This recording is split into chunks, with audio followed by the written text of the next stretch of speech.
Welcome, everyone. I hope you enjoy our new intro for the turning point. Welcome, Versan, Vandel, and David. How are you guys doing today? Good, good. Doing great, brother.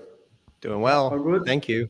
Yeah. hmm So, we have a lot of interesting topics for today's podcast, and I think we should be starting with probably the most important one, in my opinion, which is gold, which has been rising and is also linked to the title of this video, as it reads Gold surpasses Euro, a new era for global reserve currencies. So the news is that gold has dethroned Euro and has become the second largest reserve. It's only behind USD. It might come for USD. That's just my personal opinion. And I hmm want to know who wants to start. Maybe I will give the word to Versan and you can make some comments about that. Okay. Well, first of all, good afternoon, everyone. I hope you're all doing well. There's so much just happening around us these days, and it seems like every day there's a new development that really converges towards a black swan event in the monetary system, the financial markets. Obviously, this situation in the financial markets really ties us into some of the other aspects of everything that's happening in the world. And I'm talking about the presidency, the deep state, and several other major topics that I don't want to get into right now. But I think the key to understanding everything that's happening in the world, it really ties us into the financial system. And what we're witnessing is really central banks and financial institutions preparing for a new system. And it's very clear that Ripple is going to play a very central role in all of this with the digital asset XRP. And many of people are already familiar with this, but personally, I think it's worth reiterating because of the growing significance of stablecoins. So that's what I'm going to focus on, how gold and stablecoins really relate. First of all, I want to clarify that the demand for stable coins has surged 50% since last year, and this has been acknowledged by major players like the World Gold Council, which, by the way, is associated with the Bank of International Settlements, the IMF, and the World Bank. Interestingly, the World Bank's, just for some context, their parent organization is the United Nations. So I'm just trying to point out how deeply interconnected these financial institutions are. Now, in 2021, my brother and I, we really were the first to break the story about the World Bank mentioning that XRP and XLM met the criteria for stablecoin classification. And it was really at that point where it became very clear to my brother and I that we were moving towards a digital gold standard. And, I understand a lot of people don't agree with this entirely, but the new technologies that are powering this new monetary system have the power to also tokenize and fractionalize gold reserves for central banks. And I think it's very important to understand that because it was really the World Gold Council that initiated this conversation, the discussion, the need for a gold-backed stablecoin built on the blockchain. Now, they did not specify which one, but it's obvious that the XRP ledger is really going to be the front runner for all of this. And we're already seeing stablecoins being built on the XRP ledger, benefiting from near zero cost transaction fees, scalability, immutability, safety, security, and speed. So what I'm trying to say is the writing is on the wall. Central banks all over the world are buying gold, and they're going to use Ripple's technology to leverage XRP as a means to comply with the Bank of International Settlements Basel III requirements, which is a new mandate that central banks maintain a certain amount of gold reserves. Now, for the central banks that do fall short of those gold reserves, XRP is going to be the alternative. It's clear, it's evident how this situation is really going to unfold, making XRP more of a digital gold. I'm sorry, guys, I'm going on for a while, but it's very important to understand that every time we do get closer to this truth, this reality, which I'm sharing with you, there are forces in this space that try to push us back into confusion and to distort the reality of how things are really playing out. And we see this a lot on Twitter. There are a lot of people that really don't understand how this technology is being integrated. You got Bitcoin maximalists and bots who refuse to ask the right questions. At the same time, they are the ones who are trying to deceive people, and they're not doing their research. This is designed to mislead and deceive others. Now, my final thought, and again, sorry for going on and on, is that stablecoins in the emerging markets are turning to financial technologies like XRP, like XLM for stability as traditional fiat currencies begin to become unstable. And that's a result from the mounting global debt. So this is why it ties into the traditional financial markets. So my point, though, is that as these emerging markets begin to develop, you're going to see them turn to financial technologies like XRP and XLM to stabilize the currencies, to stabilize the global economy moving forward. So I can go on and on trying to connect the dots for you guys, but I think I've said enough. Gold is going to play a very key role in all of this. Thank you for your thoughts, Versan, and I'll give the word to David and just following the order here on the screen. So, Well, I think you nailed it 100%. We know that gold has been a reserve tier one asset forever. And central banks are accumulating it at a breakneck pace and watching the price of gold right now at all-time highs ever. Tells you lots about where the temperature is at with this banking reserve system that we've got. And we are looking at an impending total collapse in terms of fiat currency, and they have to position themselves to transition this economy globally into assets that people are going to be able to have confidence in. We know confidence in the US dollar as a reserve currency is gone. It is totally gone. And when you're seeing transactions happening, between a lot of the nations that were once allies with us that are now BRICS nations. I mean, United Arab Emirates, Saudi Arabia, I mean, massive oil producing states that have literally created such wealth for their populations through this system, that was set up back in the 1970s and this and that. They've literally turned their back on the US dollar, at least on the US dollar for sure. Whether or not that is, a political back turn against the country, that's another issue, but certainly on the monetary level, it is definitely, they are done with it.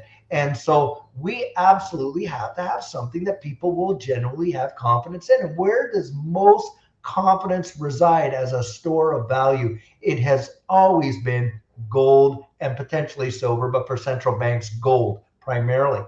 And we absolutely know that we're dealing with a transition into this digital economy. We know that the International Monetary Fund is looking at electronic special drawing rights that are going to be tied to distributed ledger technology. We know that Ripple is in the mix of those kind of discussions, has been in the past. Bank of International Settlements trying to solve the interoperability issue between central bank digital currencies when we go there.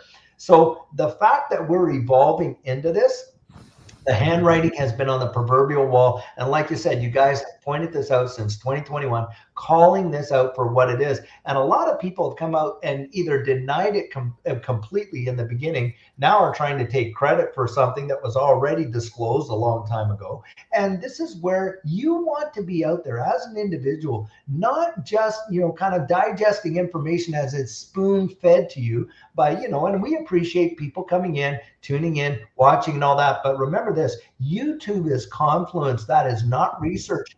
Really, people want to get out there and dig this stuff out for themselves, because when this transition happens, I think the catalyst for the change will be quick, and it could be any kind of a crisis at any moment. We are right there. The balloon has been blown up so big, it will take the least little pinprick to blow it to smithereens, and then we're going to be in the exact situation of what you described. So I think you nailed it right on the head there.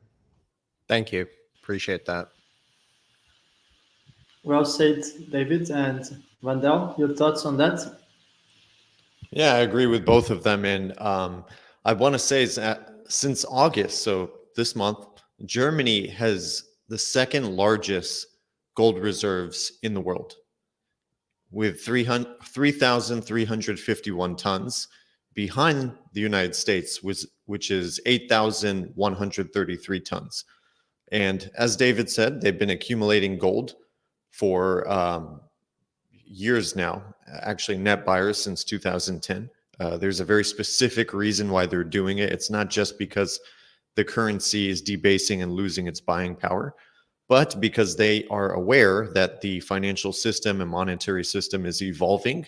And as my brother and Andy Scheckman say all the time, that if the digital assets and the financial instruments that we're going to be using for the new monetary system, if they're not backed by something, whether it's gold, silver, commodities, a basket, or precious metals, then it's just a repackaging of the existing BS system we currently have. And that's the thing. It's not going to be the same system we have. That's the evolution right there. It's the combination and synchronization of the digital backed by something tangible and physical.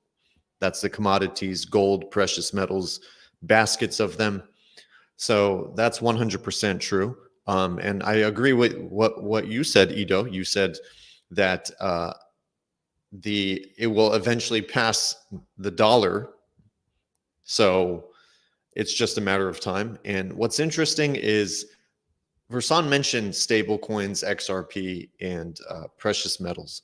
So this just came out just recently that JP Morgan posted on their website that NEOM's global expansion fueled by JP Morgan Payment Solutions.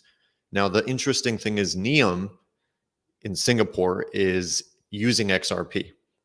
And this is on JP Morgan's website that just came out.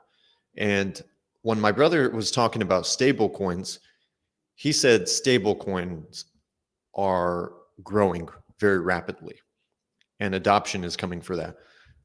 This is data that was released recently, just the other day actually, but total stable coin supply has grown to over 160 billion for the first time in 2 years and is approaching new all-time highs. So right now there's just a lot of changes taking place, and gold, I believe, is the ultimate tangible asset to preserve your buying power. Tangible asset.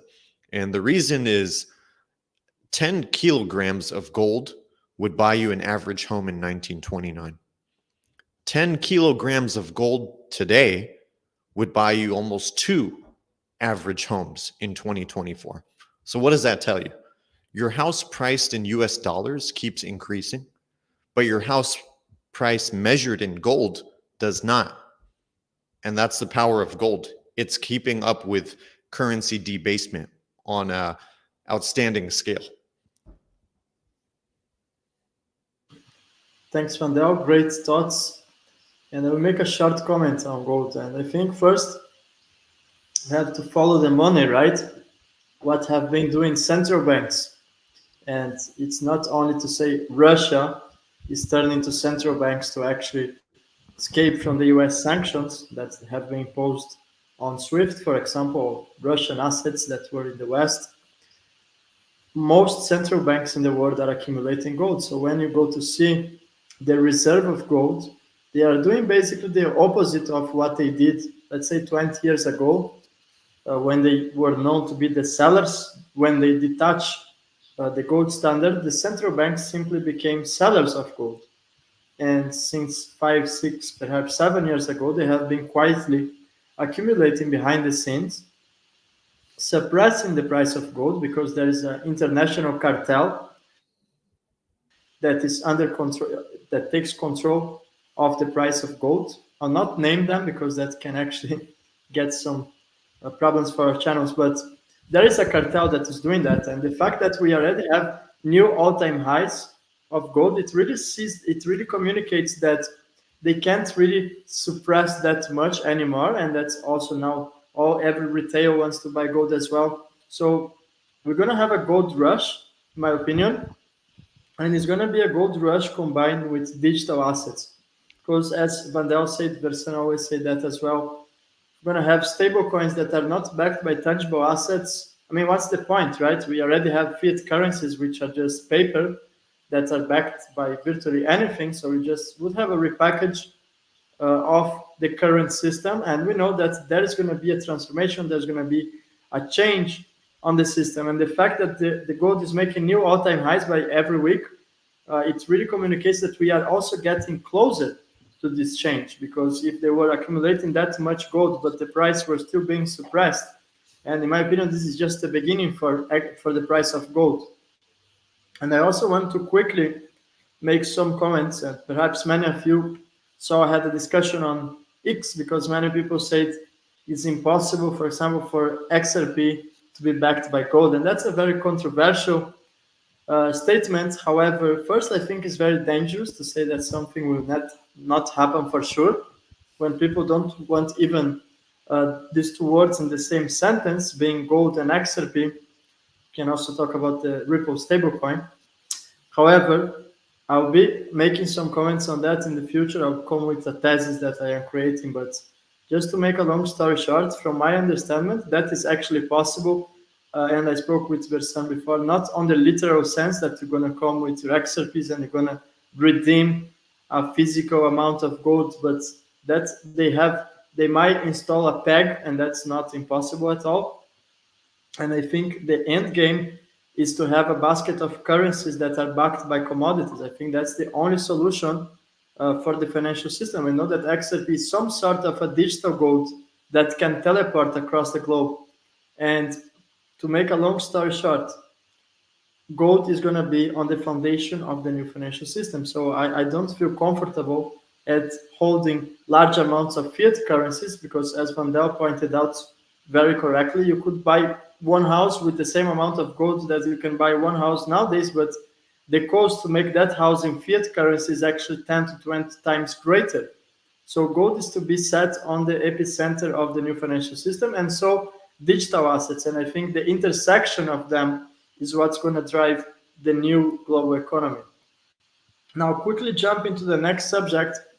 We're going to be talking about the Telegram founder.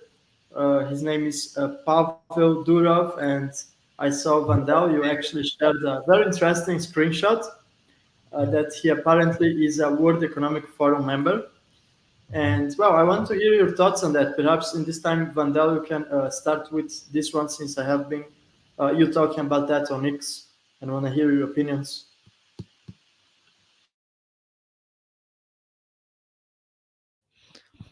The reason I wanted to bring that up is because there's a lot of this negative attention on the opposing side that's targeting him. Okay. So, not to get too political, but it's just interesting that he happens to be on the WEF website as a member. Okay. That raises a red flag for me instantly because, interestingly, also, John McAfee said years ago, before he disappeared, that there's no such thing as encryption with these mega communication companies. Okay.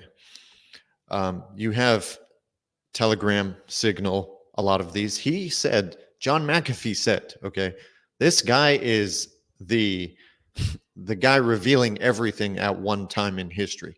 He said in a video that these are all controlled, and they want you to believe that they're not, for surveillance purposes. And I find that interesting because, again, he's on the founders on the WEF website. And then again, to get to that level of scalability in, this totalitarian system we have, you have to have the green light given to you by some of the big corporations and the guys in charge. Okay. So to where he got today with the expansion of Telegram, something tells me that there was some coordination and partnerships with perhaps intelligence agencies to use that behind the scenes just to monitor certain information. Okay. And this whole idea of him not disclosing certain information while he's working with them behind the scenes to get to the level that he got at is it doesn't make sense. Okay.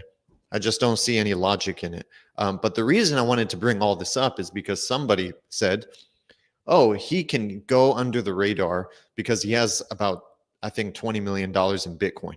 Okay. Something like that. And Very I said, stupid thing to say. I had to put that out there. And I was thinking, actually, no. Okay.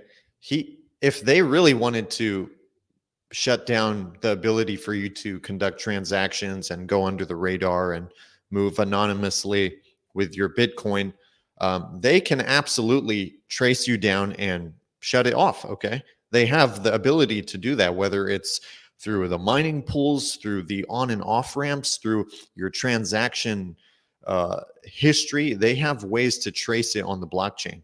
And that's one of the things is this has been the biggest misconception about Bitcoin, that it's untraceable, untrackable, indestructible. And that's all false. It's such an illusion and it's crazy. But that's all I had to say about that, is that that's false.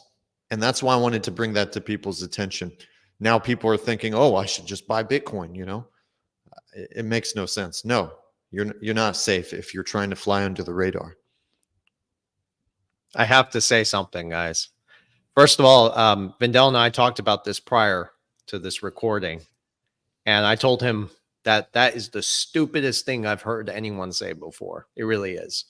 And just to throw this out there for the people who still don't understand that both sides are playing the same game. They're playing a show for the masses on behalf of the United Nations. The UN, what they're doing in the world, this is even what Martin Armstrong told me off record, that they were doing a very methodically planned out orchestration of a collapse between society and government. They want to destroy that so they can come in with a solution to do political reform necessary to achieving their government.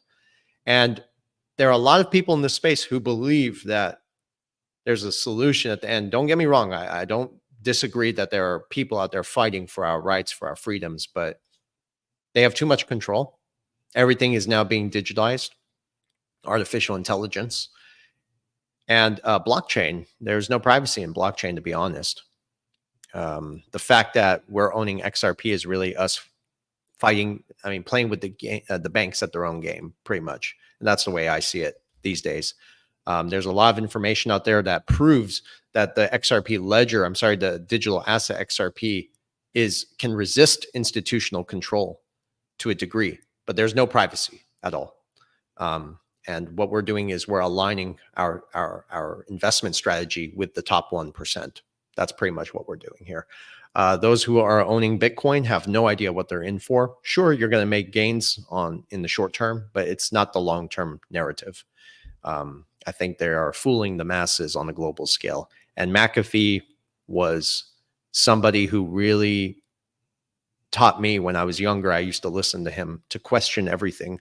And the whole idea of blockchain was really to solidify their control. And I think we talked about this in a few episodes before. It's all about control and then funneling the wealth to the top 1%. As far as digital infrastructure, this is more about being able to tax you without your discretion. So I just wanted to put that out there. Yeah.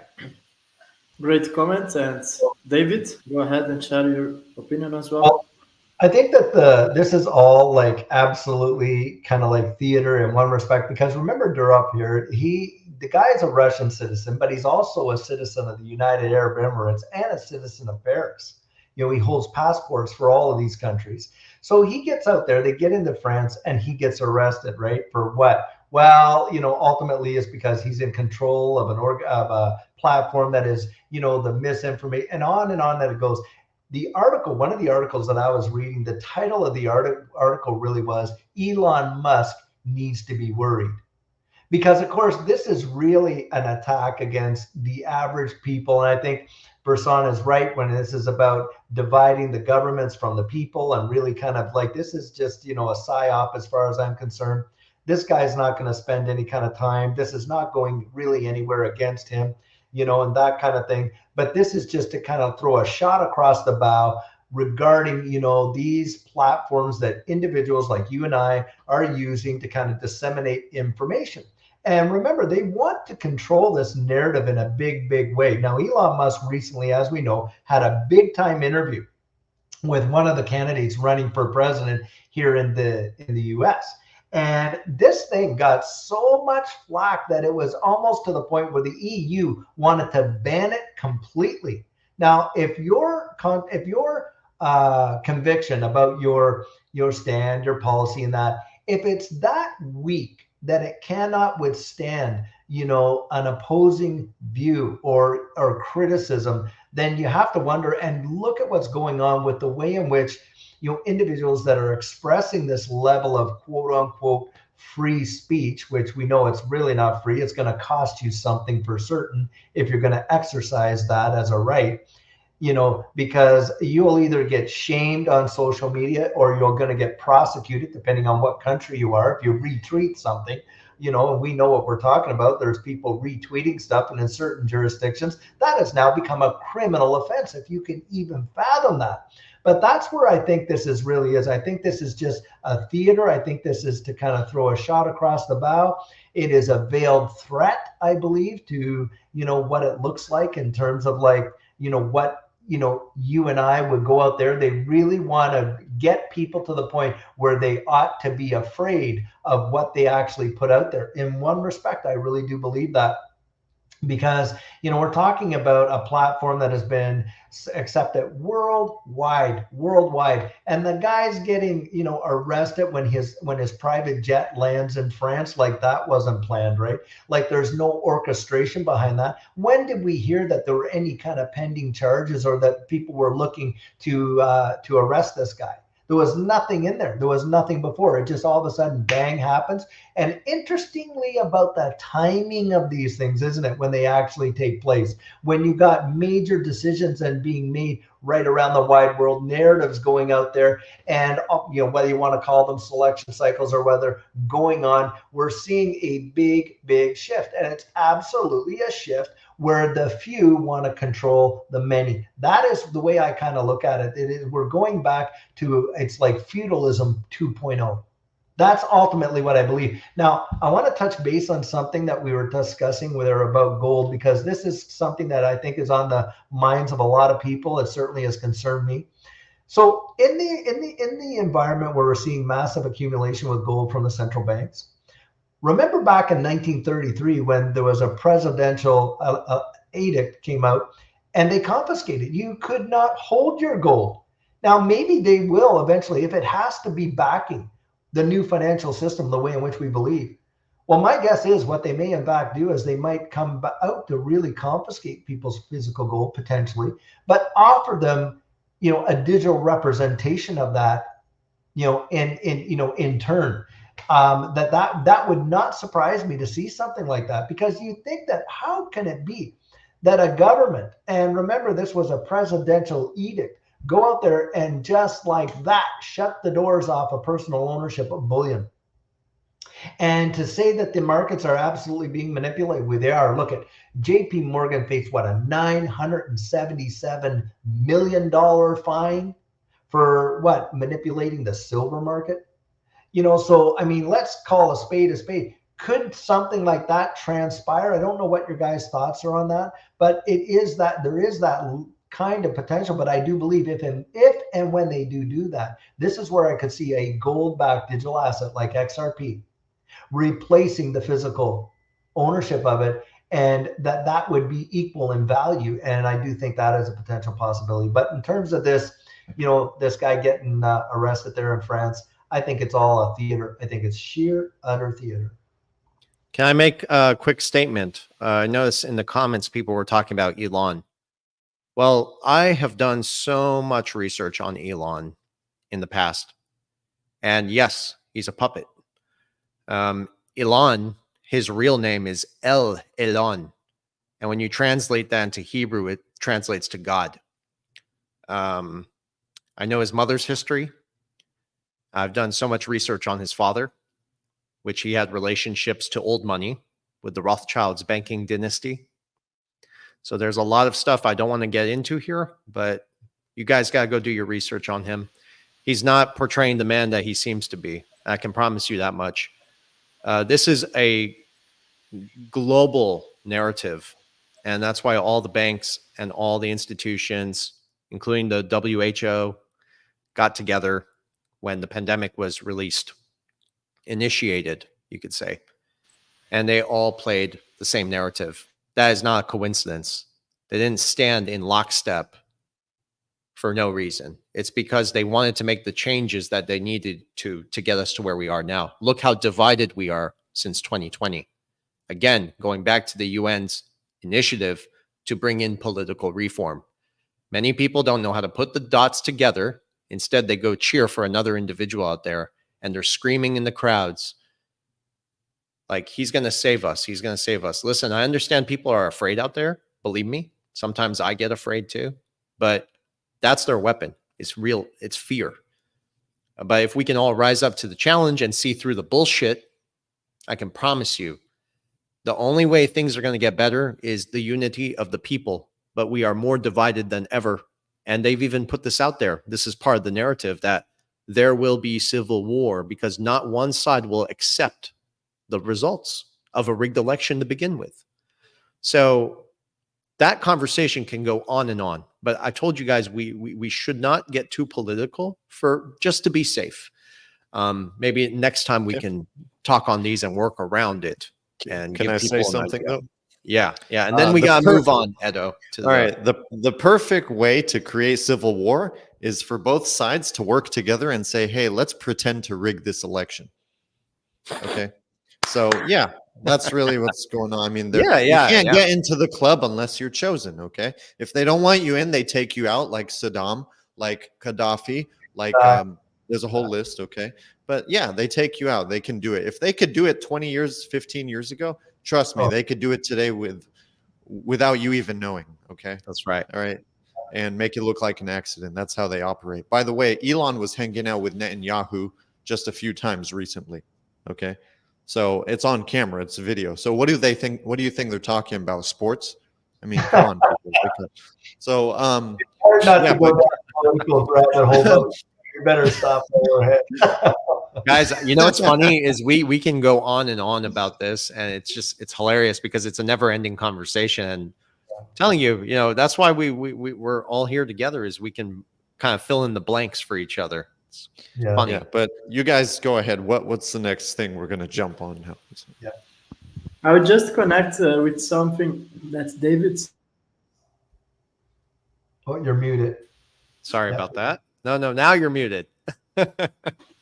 Oh, now it's fine. Sorry about that. To tie something that David has said about still coming back to XRP and gold.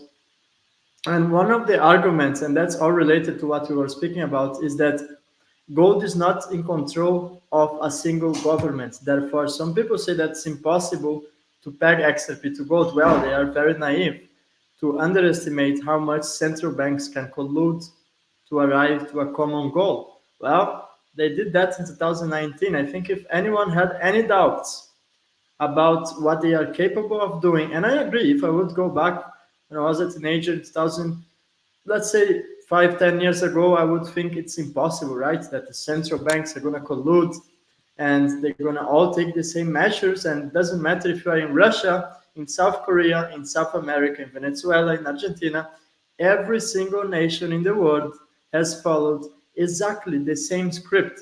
I think that tells you everything. That's a huge lesson over there. And as far as per the Telegram founder, that's why I love to be on this podcast. That's why I love to be with you guys, because that's something that was kind of on my sidelines. I was not paying close attention.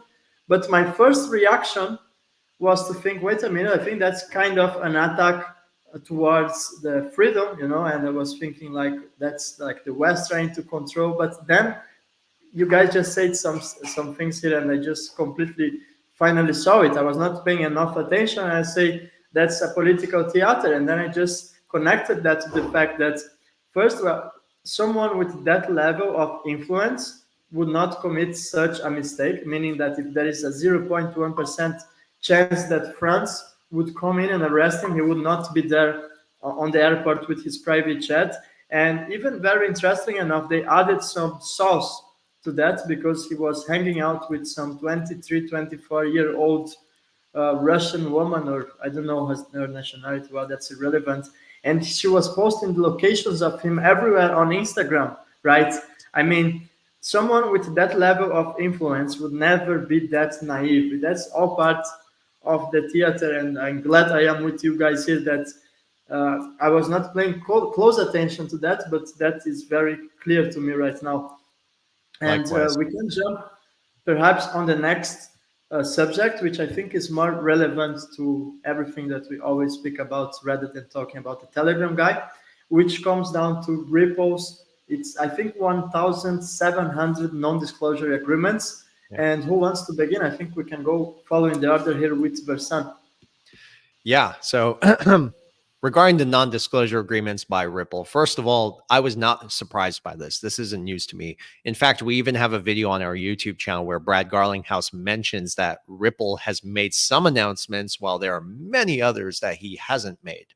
So again, no surprise, especially when you're talking about orchestrating a global shift in the monetary system, moving everything into tokenized assets onto some new technology. You're not going to reveal everything to the public.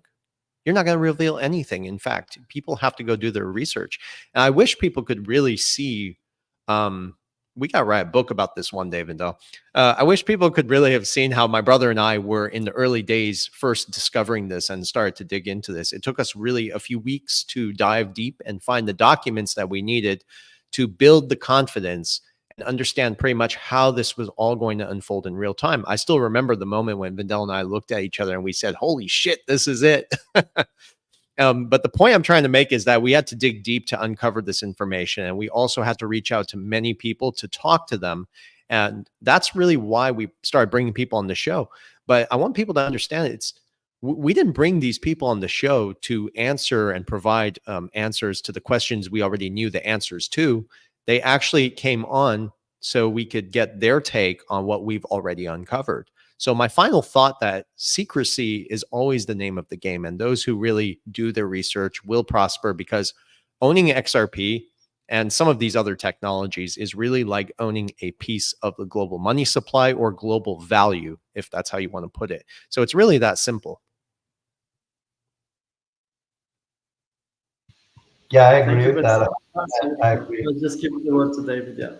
Yeah, I agree with that 100%. Owning XRP, as far as I'm concerned, is owning a piece of the new economy, the new global economy. This represents, and I've said this so many times, I genuinely believe it represents probably one of the greatest wealth transfers the world is ever going to see.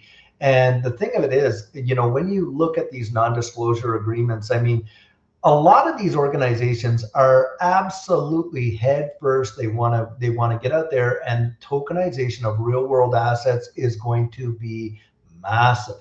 You had David Schwartz and Brad Garlinghouse not too long ago saying by the end of 2025 that this is going to represent a massive part of the economy, this real world asset tokenization. And what are we talking about when we're talking about real world asset token? Well, we're talking about the tokenization of securities. We're talking about the tokenization of real estate. We're talking basically the tokenization of almost anything and everything that you can possibly imagine.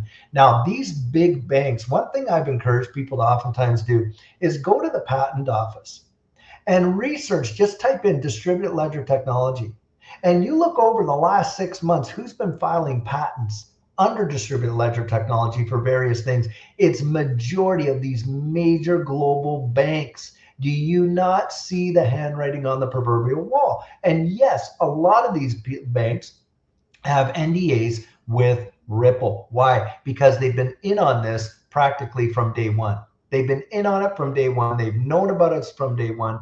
All this kind of stuff. And this is where, even with respect to the lawsuit, I understand where the idea comes from, that potentially there was, maybe even some collusion between Ripple and the SEC in respect to this whole lawsuit, because it has suppressed and dragged this thing out in a way that we would have not have imagined. So is there potential there? I don't know factually. But it really does surprise me, because in July of 2023, we get a decision XRP is not a security in the secondary market.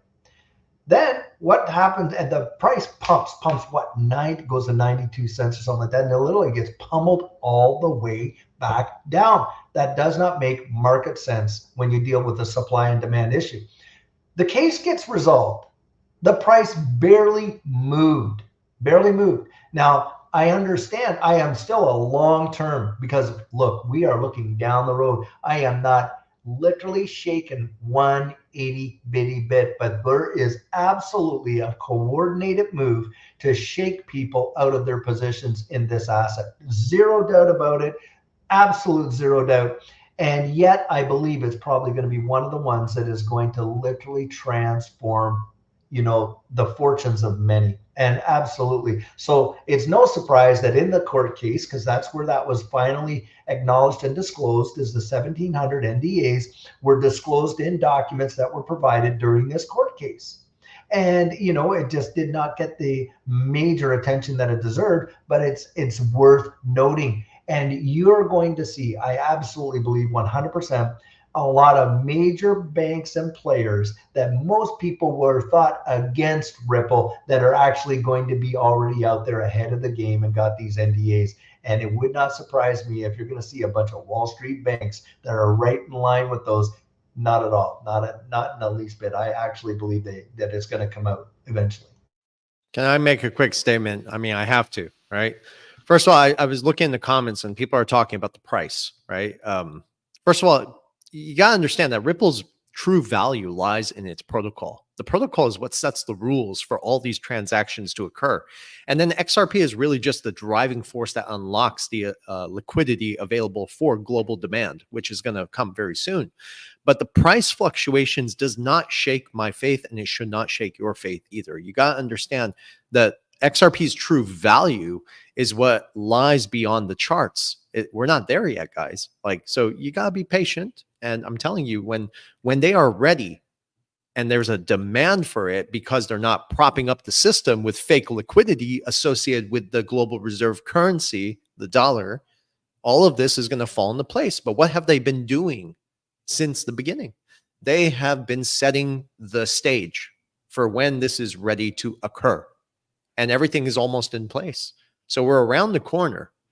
And I think the election has something to do with this. I mean, the empire has to have this. And that's what Glenn Beck even said once. And don't get me wrong, I don't cling to everything he says. In fact, I don't even cling to what David Schwartz has to say. I do my own research and I critically think for myself and propose to everybody else what I'm thinking, what's going through my head. And it seems to make sense. We've been proven right for three years now. And I'm humbly saying that, but it's all in the documents. Some of these documents talk about how all of this must be 100% operational and ready to go by 2025. We're just around the corner. So let's just see what happens. Everyone needs to be patient. Forget the price is what I'm trying to say. Agreed. Yep. Yeah.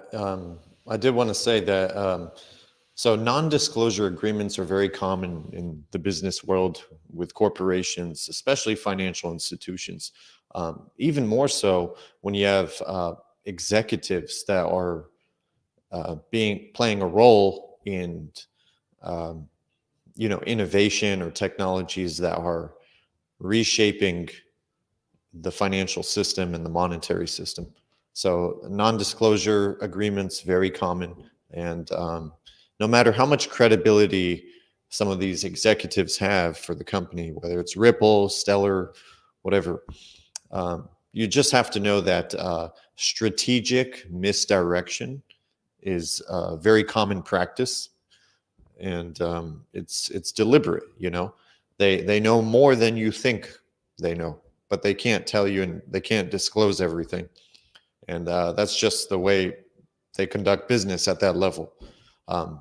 So yeah, just want to say that people need to not take everything they say at face value, take it with a grain of salt, and just be aware that this is how the world works. They can't tell you everything because the level they're playing on, they're literally participating in reshaping the financial system. This is a huge role. So they're not going to tell you everything. And whatever they do tell you, I think it's just a strategic misdirection so that they don't disclose any sensitive information and to give you something to cling on to, because you'll keep asking questions. You'll keep wondering what's going on. They have to give you a narrative. Okay. This is taught in behavioral economics and psychology.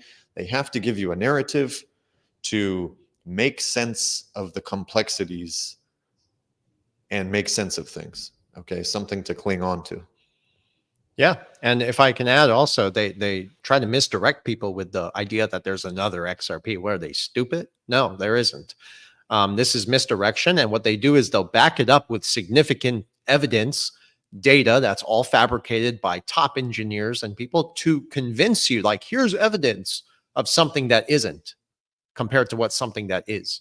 Strategic misdirection, exactly like somebody said in the comments there. So I'm very happy to see a lot of very smart people in here. It's amazing. It really is. And Versan, nowadays, they don't really need a lot of sophisticated methods to actually brainwash the people. I think that's quite simple. They can just drop a AI generated article and the people just believe it. And that goes for, I would say, 90% of the crypto community, with all of respect. Yes. No respect, man. The truth is, a lot of people on Twitter, on X, you could read it. When they use the term poised, that's Chat GPT. I already know. Okay. You can't fool me. Okay. I see a lot of people taking things from AI and putting it out there like it's their own thoughts. And what scares me, I talked to Simon Hunt about this the other day, is that artificial intelligence is, I understand it has a lot of benefits. All right. But it's taking something, and I'm seeing this already. As a researcher, I have noticed this. This trend is going to accelerate and it's going to continue. It's taking critical thinking away from people. If AI can think for you, then why the hell do you need to think? And that's what's happening. And it's So also I'm seeing a lot of saturating. the emergence of stupid people. It's incredible. 100%. It really It's also is. saturating social media, because suddenly everyone can become sort of a creator. That would diverge us from the main topics here, because also a lot of people, let's be honest, they can't even go live and make a streaming because everything they do is from ChatGPT, or actually they're reading a script. So it's very difficult. That's why it's very unique to go. That's why it's very unique to go live. Notice how there is not a lot of people out there who go live, because that requires a certain knowledge that you can't fake with ChatGPT, unless you think us here are AI generated, which is clearly not the case.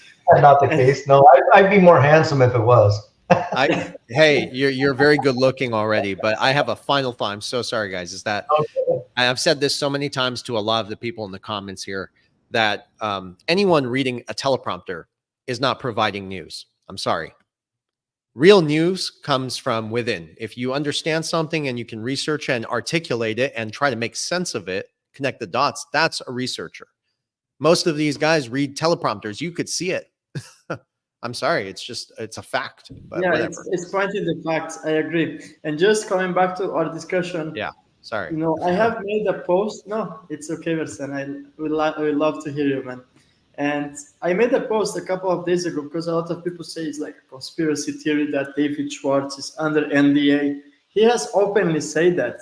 And he has said that he's under NDA with the National Security Agency. So you can just start connecting the dots. That's not debatable. That's a fact. You can track that down to his original account. So it's not like Photoshop.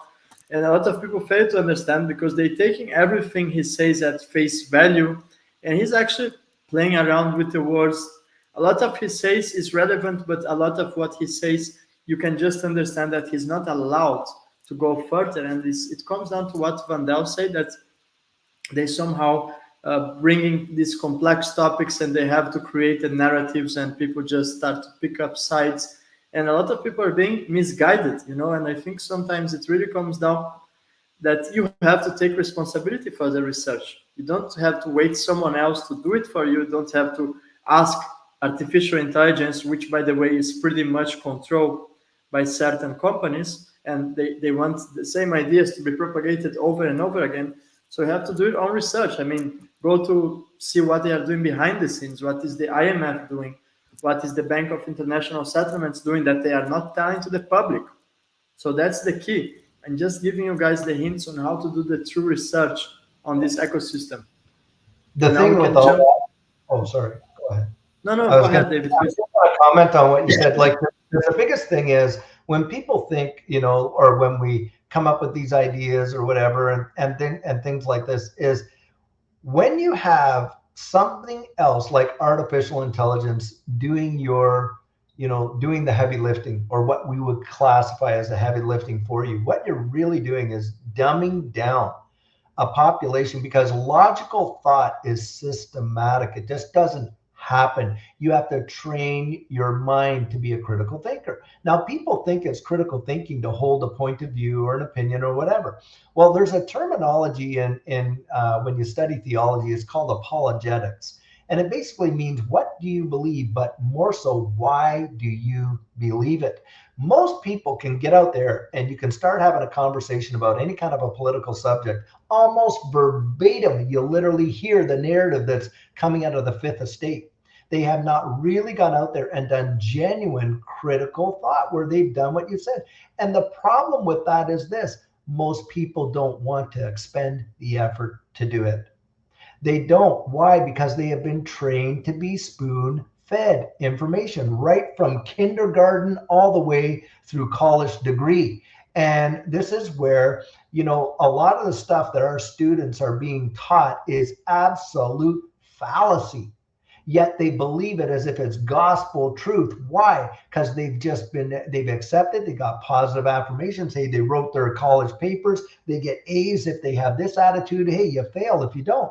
And I've seen that, literally seen that, where people are doing that. And this is where people are losing. Most people, when it comes to their goals, and this is a true fact, when it comes to goals, most people that don't achieve them, it's not because the goal was unattainable. It's because they lost the resolve to do it. And that's why fewer and fewer people are really out there cutting the trail, being the pioneers, invention. If it wasn't for the fact that people really use critical thinking and deductive thinking, do you know how few inventions would have actually brought us to this place right now? It wouldn't have happened. And they are literally dumbing down a society to depend on, excuse me, AI and different mechanisms to literally unfold a world that these folks want. They're gearing us, they're corralling people into that. And it's kind of like, when Rome fell. Well, hey, they had all kinds of circuses, didn't they? People were being entertained galore while the literal world around them was falling to absolute pieces until eventually the whole empire totally collapsed from within. And I think that's what we're dealing with right now. Totally agree, David. And just to conclude, I'm not saying people should not, to a certain degree, benefit from using AI. I just give an example. I might do the whole work for a YouTube video by myself, do my own research, everything, plan it by myself, and at the end, I might use AI to give me the title. I mean, you're still doing the heavy lifting, but you're benefiting from the technology without giving away your critical thinking. And that's what I think is fundamental, because if you just get used to AI, that's going to dump you down to a degree that you are not able to even decide for yourself anymore. And it's already happening. I mean, it's not we're talking something in the future. Most people are using that in this way, and they're just giving away their critical thinking. Yeah, your So let's creativity. get on the next subject, as we are already 52 minutes here. And by the way, we have already This is great. We can keep going. So I think this one, it was brought by Vandel. So I think you are the right one to start. And it's about Jeremy, I don't know how to pronounce it, his name, Jeremy Powell's statements. And you want to elaborate on that, please, Vandel? Yeah, so Fed Jerome Powell confirmed a dramatic pivot to monetary easing, and this was on Friday. So what does this signal to us? That the Fed is basically going to give up an effort to reduce inflation, which is obviously above their target. And the interesting thing here is that this deliberate failure will basically create profound implications for the US dollar and for gold. So with gold prices already at new record all-time highs, what do you think this will do to the gold as they continue currency debasement? It will potentially drive gold even higher.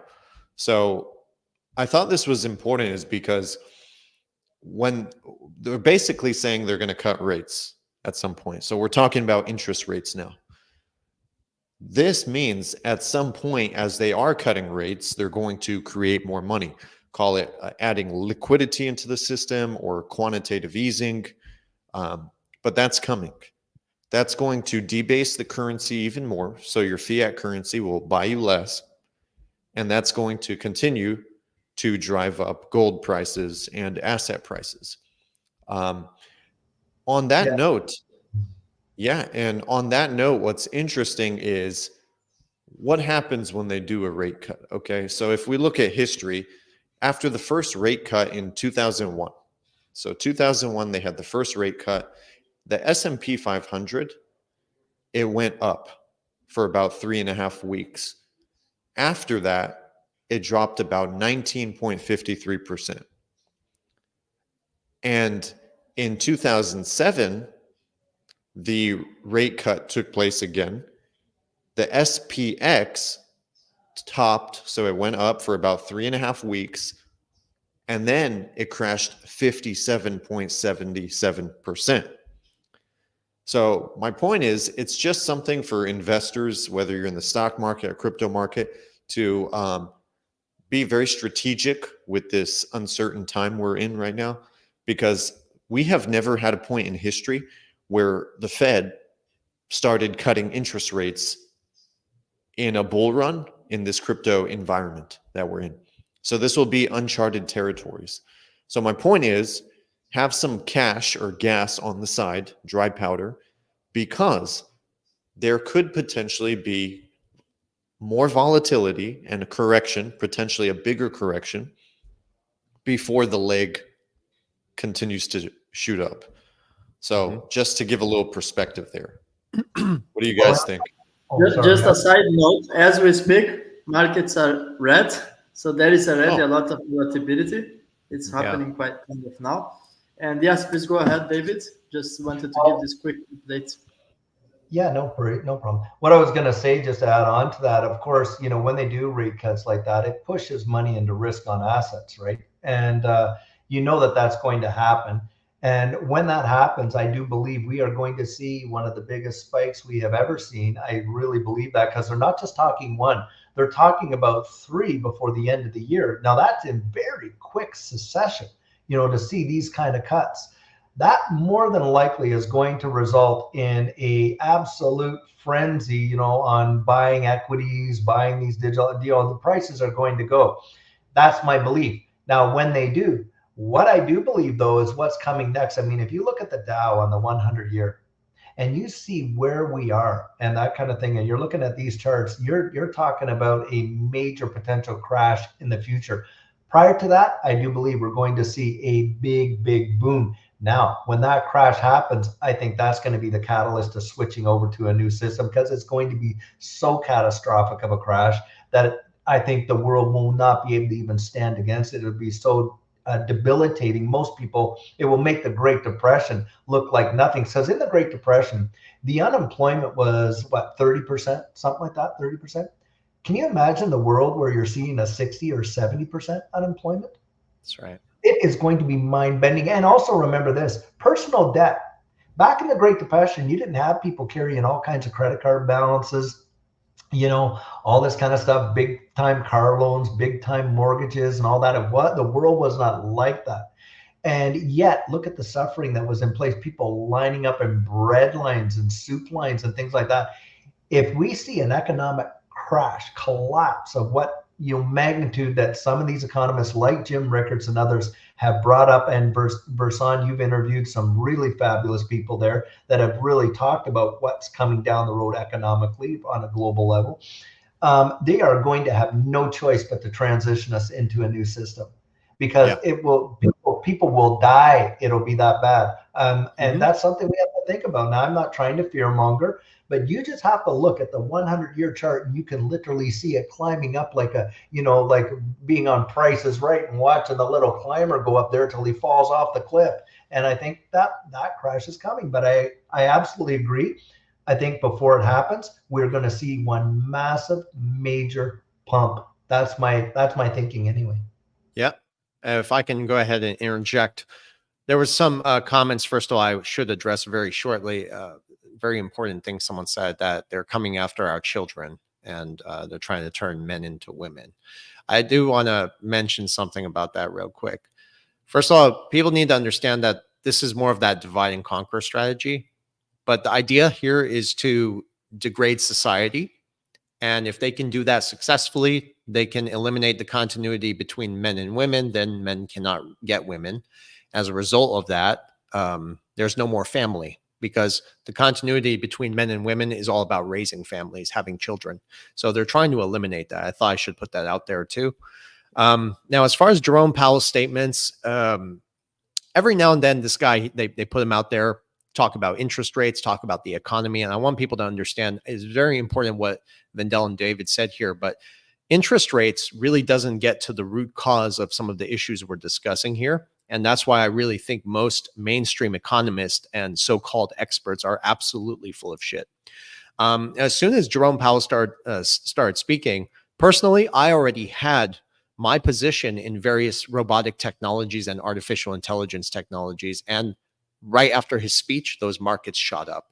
And the same thing is happening with the crypto. They both surged when he gave his speech. Now, what I'm trying to make a point is that people need to understand that when they float him out there, his words, his statements are actually dictating, artificially dictating the movement of these markets. So if you understand pretty much how the traditional financial system and markets work, it's really not hard to make money while they keep going back and forth. But there is a catch to all of this. Like my brother said, that every time they do this, they're devaluing the dollar, they're making the rich richer, they're making the poor poorer. And this really is a whole game about funneling all the wealth to the top 1%. And they're going to keep playing these games as long as it serves their interest. But like David said, how we're switching to a new system, this may be the final hurrah, because what I've learned through the research is that this system is not even working for the 1%ers anymore. So my final thought on this topic is that as we get closer to the election, what you're going to see is the central banks, they're going to try to muster and pull together as much liquidity as they can from the dollar to possibly prop up the markets. So don't be surprised if you do see a lot of the markets continue to boom in the very short term as we approach the election. Thank you, Versan. From my perspective, and I have said this already, and sometimes, unfortunately, we have to reiterate and we have to repeat ourselves. But when Bitcoin was near the all-time high, I pointed out that there is less volume, there is less liquidity in the markets compared to the previous all-time high. And that means we have lower support levels, which equals volatility. So we have a lot of volatility. If the markets are continuously going up because of the cut of interest rates, and then they're going to drop, as historically there has been a 20% in the past after the pump, for example, Vandel has said that in the beginning. It's difficult to predict because we have to see the broader perspective, and there are so many things on the table right now. We have the US elections, we have the lower liquidity on the markets. It's also a factor to be considered. It's also the first time, I think, the lower interest rates when we are in the middle of the bull run, if we can call that a real bull run, but I think it's reasonable since Bitcoin has made new all-time highs. So there are many things that we have to consider. So it's really, if someone tells you 100% what's going to happen in the next 90 days, I think they are lying. I think it's all probability. You know, if you ask me, I do think we're going to have some sort of explosive movement upwards, but perhaps that will come with a correction. A lot related also to what's going to happen to the US elections. Black swan events can also happen at any time. So it's just like they can do like this, and they can decide which direction the markets are going to actually go. And they have many cards they can actually pull. So you have to be prepared for both scenarios.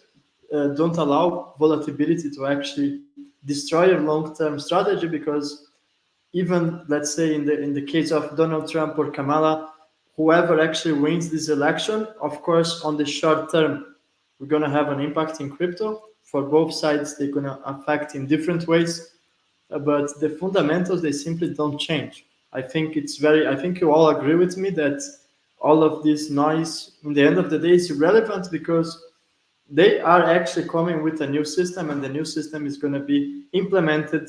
Doesn't depend of who is in power. It doesn't depend of how is the bull run by the end of 2024, or how is going to be the markets on the beginning of 2025, because that's different.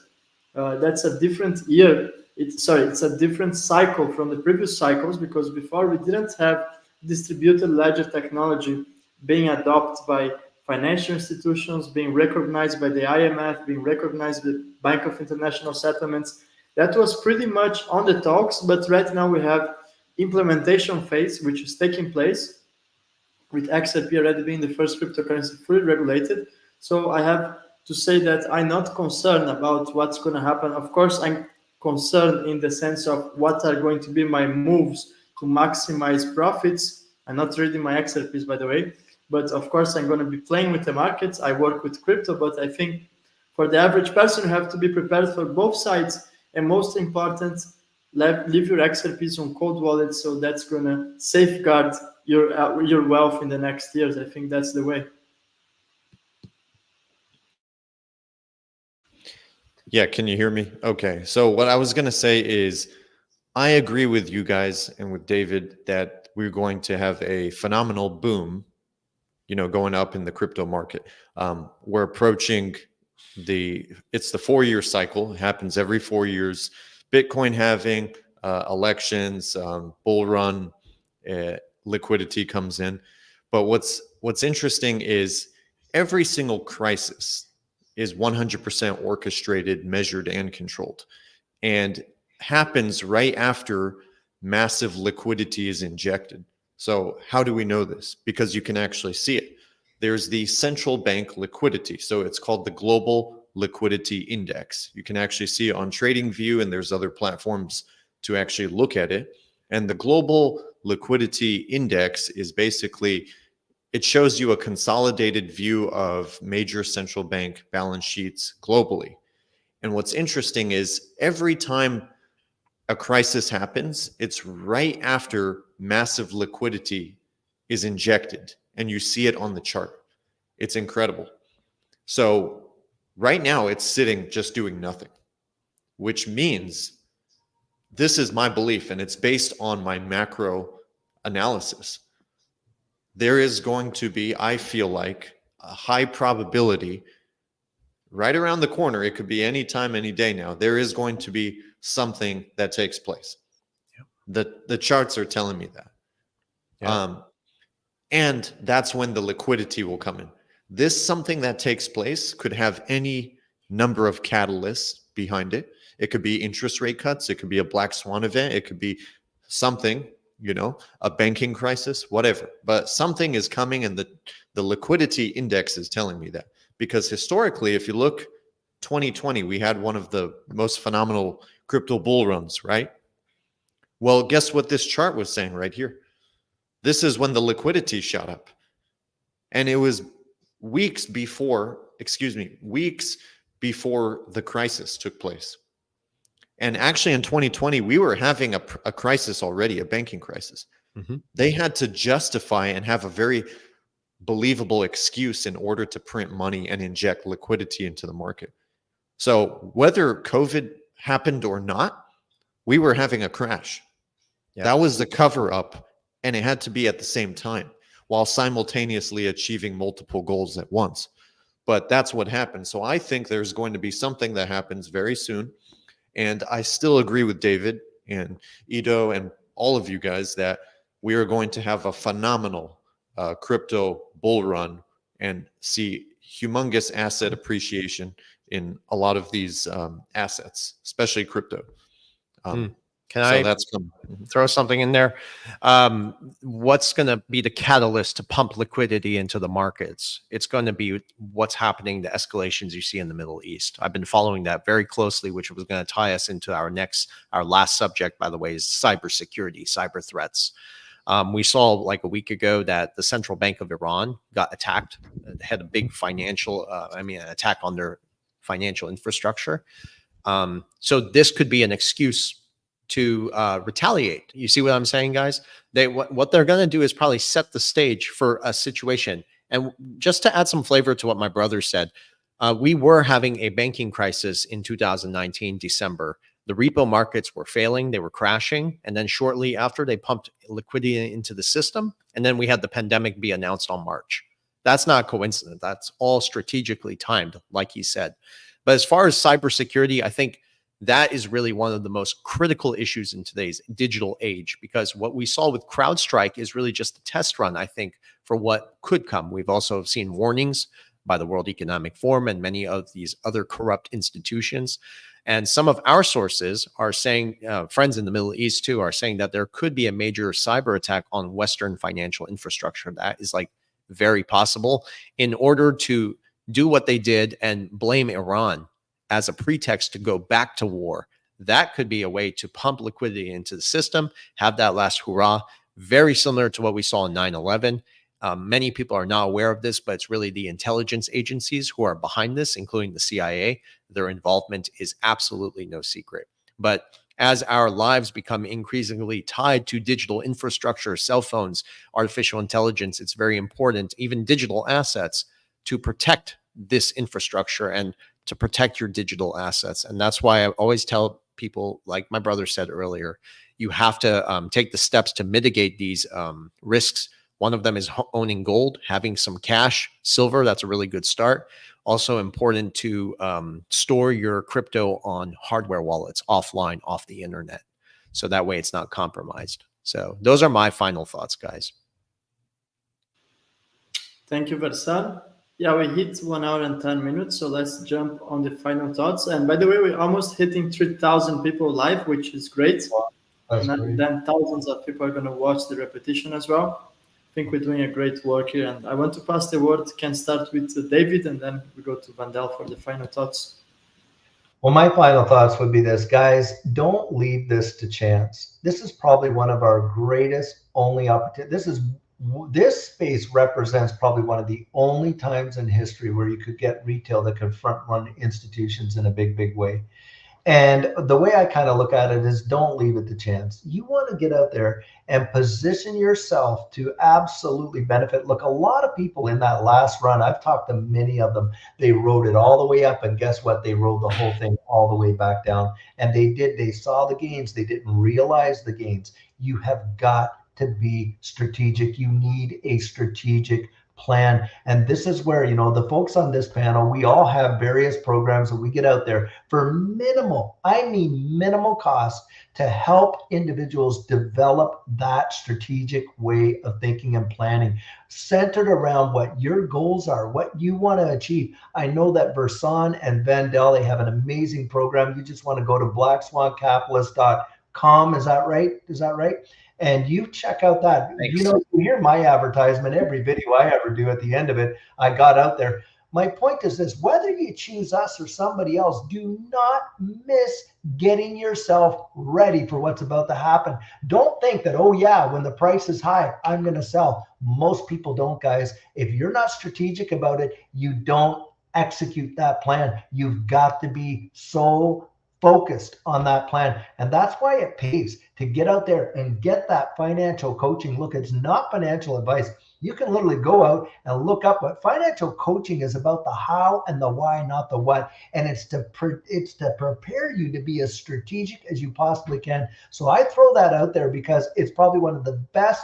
And look, once this thing happens, I can tell you, at least for me anyway, I'm probably not going to be doing it anymore. I suspect these guys, we're going to move on to other things. We want you to make it, really want you to make it. And that's why we're out there doing this. And whether you call it a shameless plug or what, it's vitally important. And I want to that's my last statement.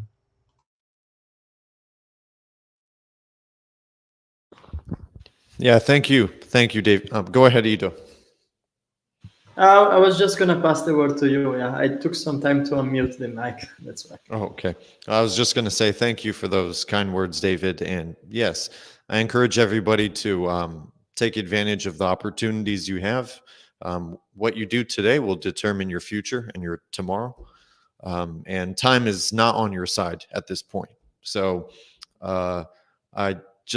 last words is that if you had the opportunity in 1990 to buy into the stock market, you probably wouldn't be here right now. Okay.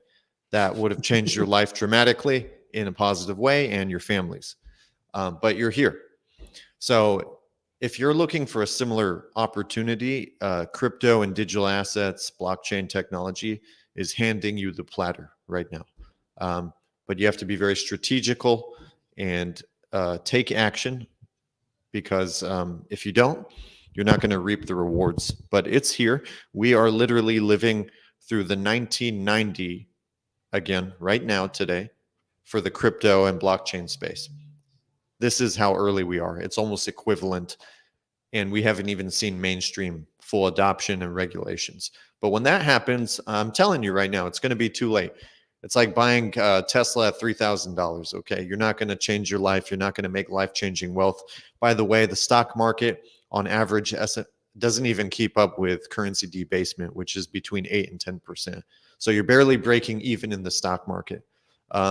Digital assets and crypto is the best performing asset class in existence since 2013. It provides the best risk-adjusted reward out there, and nothing will beat it until regulations and full mainstream adoption comes in. And when that happens, that's it. It's over. The decisions you make today will determine your tomorrow. So that's all I have to say. And I wish everybody the best of luck and much success to all of you. Amen. Nicely said, Vandel. Yeah. And from my side, I always reiterate that, but it's never enough. Be very careful with fake accounts of the four of us. Yesterday, another person has actually been scammed. He DM'd me, and it was too late because when I saw the message, he already sent a couple thousand of XRPs to someone that was impersonating myself. And then I spoke to this person. It's like he works like cleaning pools, and he worked very hard for that money. It actually broke my heart, I promise you. But fortunately, it's something that we can't stop. But the only thing I can tell is, guys, please don't send your cryptos to someone online unless, I mean, you are 100% sure, which is not the case 100% of the times, right? So you should never do it. Take care of your seed phrases. Don't keep it on digital wallets, especially if you have social media accounts. You can be sure you are a target. There are malicious people out there. Don't have a digital copy of your seed phrases. Don't click on any links. People will DM you. They will say the most creative bullshit ever, like job interview. They will ask you to install third-party softwares, and a lot of people are getting scammed. And it's the fundamentals, but I never have enough to reiterate, because every week, every day, someone DMs me, I just got scammed. And I say, look, I feel sorry for you, but unfortunately, at this point, there's nothing I can really do. So please be very responsible. Know that the only way you lose on this game, if you have XRP, is by giving away your custody, or by losing your seed phrases, or by being scammed. So please be very careful. Yeah, nicely said. And I just want to tell the audience, like, thank you all for all your support, for supporting what we're doing here. And we're humbled by your presence. We really are. And you know, it's important that we have this community and try to reach as many people as we can. So please help us out with that. So thank you. Thank you, everyone. I'm going to tap to end here.